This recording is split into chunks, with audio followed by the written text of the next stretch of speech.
Is your PC slow even when nothing is open? CPU stuck at 100%? RAM usage always high? Don't reinstall Windows. In this video, I will show you a safe registry tweak that actually fixes high CPU and RAM usage in Windows 10 and Windows 11. Many Windows PCs use too much CPU and RAM because of background memory compression and incorrect system priority handling. Windows doesn't manage resources properly on some systems, especially low and mid-range PCs. Before changing the registry, you have to create a backup. If you don't know how to backup your full registry settings, then check this playlist. I have already discussed this topic earlier. So let's begin. First, open your registry settings.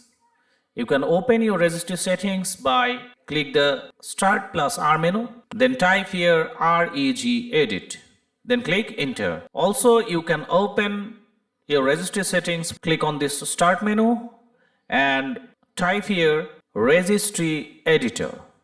Then right click on it and click on Run as Administrator. This is your Registry Editor window. Go here, ASCII local machine, expand this option. Then System, expand it.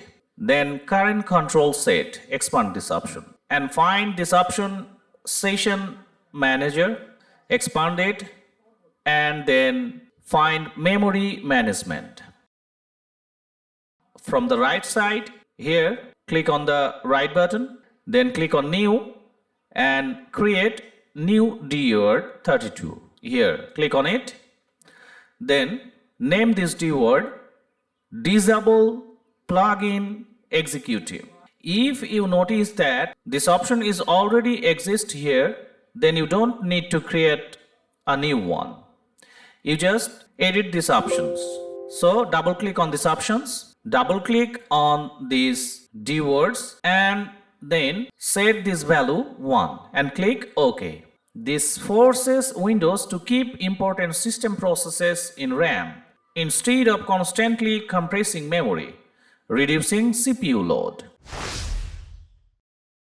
Go to your Registry Editor window, then go here ASCII local machine. Expand this option and expand this option Software. Then expand Microsoft and you have to find this option Windows NT. Expand this also and find current version. Here it is. Expand this option and find multimedia. Expand this multimedia, then click on this system profile. You can see here network throttling index and system responsiveness. You have to edit both of these options. First, double click on this network throttling index and change this value here 8 times of F. So type it, click OK and double click on this option System Responsiveness and change this value to 10 and click OK and close this window and restart your PC. After restart, you will notice lower idle CPU uses, reduced RAM uses, faster response and less background load. If this worked for you, like the video. Subscribe to Infotrix for real Windows fixes. Comment fixed if it helped out.